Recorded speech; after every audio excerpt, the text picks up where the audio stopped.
ముఖ్యంగా Visakha steel plant కి సంబంధించి అధ్యక్ష, ఇది ఒక పార్టీకి సంబంధించో లేదంటే కొద్దిమంది ఒక ప్రాంతానికి సంబంధించి మొత్తం రాష్ట్రానికి సంబంధించింది. చాలాసార్లు పదే పదే నేను అనేక సందర్భాల్లో కూడా చెప్పాను అధ్యక్ష. ఇది చాలా భావోద్వేగం, చాలా త్యాగాల మధ్య నడుమున వచ్చిన స్టీల్ ప్లాంట్ అధ్యక్ష.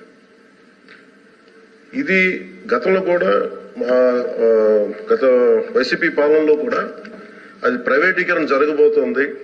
ఆ రోజున మన మంత్రి గారు చెప్తున్నాడు, అచ్చెన్నాయుడు గారు చెప్తున్నాడు, ఎందుకు ఆ రోజు ధర్నా చేశారు, వీళ్ళందరూ ఎందుకు వచ్చారంటే దానికి ఆ సమయంలో జరిగింది ఏంటంటే కొంతమంది కార్మిక సంఘాల నాయకులు కూడా ఎయిర్పోర్ట్కి వెళ్ళి అప్పుడు ముఖ్యమంత్రి గారు చెప్పిన మాటలు ఏంటంటే మేము దీన్ని కొంత భూమిని అమ్మేస్తాం మీకు ఇస్తామని చెప్తే అది నిర్వీర్యం చేయడానికి వాళ్ళు ప్రయత్నం చేస్తే మేమందరం అడ్డుకున్నాం అధ్యక్ష, మా అందరితో సహా. ఇది మొన్న కూడా కార్మిక సంఘాల నాయకులతో కూర్చున్నప్పుడు ఇదే అభ్యర్థన ఇచ్చారు. ఇది ప్రైవేటీకరణ చేయకూడదంటే మీరు ఎంత కమిటెడ్గా ఉన్నారో మేము అంతే కమిటెడ్ గా ఉన్నాం. 2021 ఫిబ్రవరిలో మేము అమిత్ షా గారిని కలిసాం అధ్యక్ష, హోంమంత్రి అమిత్ షా గారిని కలిసి వారికి నేను ఇచ్చింది కూడా ఏంటంటే ఇది మాకు చాలా భావోద్వేగాలతో కూడింది, చాలా త్యాగాలతో కూడింది, దయచేసి దీన్ని ఎట్టి పరిస్థితుల్లో ప్రైవేటీకరణ చేయకండి అని చెప్పాం అధ్యక్ష.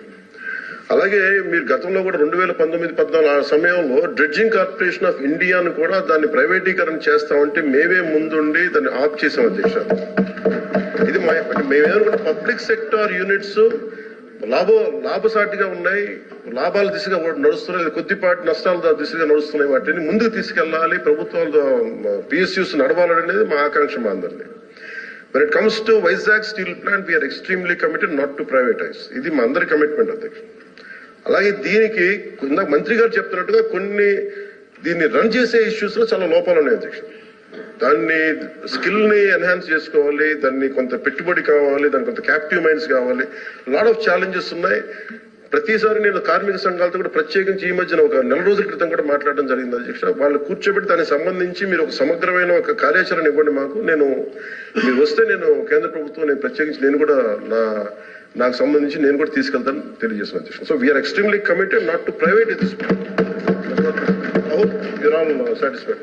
అధ్యక్ష, ఇది చాలా సెంటిమెంట్ తో కూడుకున్న అంశం అధ్యక్ష. విశాఖ స్టీల్ ప్లాంట్ ఇది అన్ని పార్టీల కమిట్మెంట్ రావాలి తప్ప ఇది ఏ ఒక్కరితోనో అవుతుంది అనుకుంటే మాత్రం పొరపాటు అధ్యక్ష. ఏదైతే రాష్ట్రంలో దేశంలో ఉన్న మిగతా రాష్ట్రాల్లో జరుగుతున్న అంశాలు ఉన్నాయో ఆ ప్రకారమే దీన్ని కూడా అందరం సమస్యగా దీన్ని కాపాడుకోవడం బాధిస్తుంది. ప్రతిపక్ష నాయకులు బొత్స గారు అడిగిన దానికి సార్ ఆ రోజులో కూడా మేము అడిగింది ఏంటంటే ఆల్ పార్టీ డెలిగేషన్ తీసుకెళ్ళండి అని మేము అభ్యర్థించాం sir. They haven't taken any initiative even then.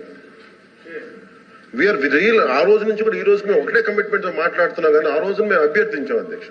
All party మీరు చేయండి మేము తీసుకెళ్తాం, మేము అందరం వస్తామని మాట్లాడాం అధ్యక్ష.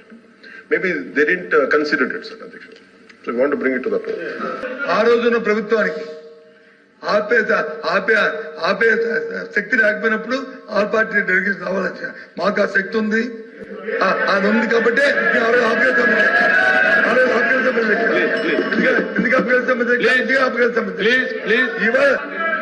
ఆ రోజు కనుక నిజంగా మనసు త్రికరణ శుద్ధిగా వారు కనుక ఆపండి ఉంటే అసలు ఈ రోజు ఈ ప్రశ్న ఉత్పన్నం అయ్యింది.